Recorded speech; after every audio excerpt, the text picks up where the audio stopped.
नमस्कार मंडळी, जय महाराष्ट्र। आज आपण करणार आहोत खानदेशी पाटोड्यांची भाजी।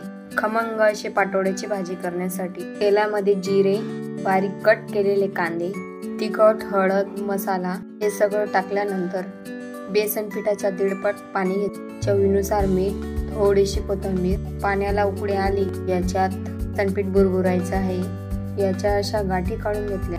बेसन पीठ शिजवून ते ताटामध्ये असे थापून घेतलं आहे। याच्या अशा वड्या कापून घेतल्या आहे। वरून नारळाचं कीस।